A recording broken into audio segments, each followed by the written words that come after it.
확진자 수는 8일 만에 다시 2,000명대입니다. 사망자는 하루 만에 13명이나 늘었고 특히 중환자도 많아지는데 병상은 부족합니다. 공공병원인 경기도 의료원 수원병원에 나가 있는 취재기자를 연결하겠습니다. 박민규 기자, 거기도 병상이 부족한가요? 네, 병상이 109개인데요. 지금 다 차 있습니다. 이곳을 비롯해서 경기도 의료원의 6개 병원 다 합쳐서 774개의 병상이 있습니다. 이 중에 남은 게 35병상입니다. 쓸 수 있는 병상이 지금 사실상 하나도 없는 겁니다. 예, 이미 많은 확진자가 나왔는데 그동안은 그러면 어떻게 버틴 거죠?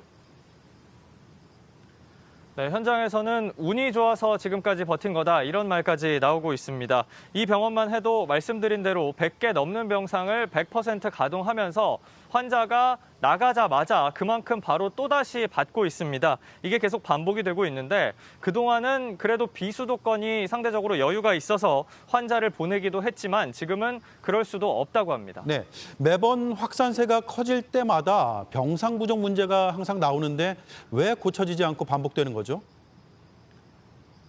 초기 대응에 대한 지적이 있습니다. 4차 유행은요, 처음에 20, 30대 젊은 층 위주였습니다. 그러다 보니 경증 환자가 많았고 생활치료센터 위주로만 병상을 늘렸습니다.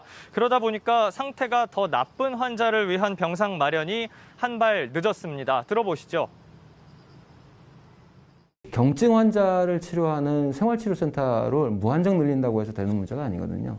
그러다 보니까 병상 확보가 늦었죠. 이번에도 마찬가지입니다. 자, 그래서 중환자 병상을 계속 늘리겠다고 정부가 밝힌 게 아닌가요? 맞습니다. 그런데 문제는 또 있습니다. 중증과 중등증, 그러니까 이 중증으로 가기 전 단계인 환자 병상이 같은 병원에 있어야 효율적인데 지금은 병원 규모에 따라서 이 병상 종류를 나눠놨다고 한 병원장은 지적했습니다.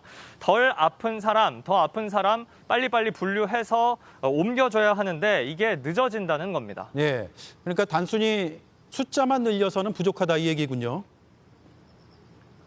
그렇습니다. 장기적으로 감염병 전담병원을 늘려나가야 하고요. 중환자 대응 체계도 만들어가야 합니다. 예, 알겠습니다. 박민규 기자였습니다.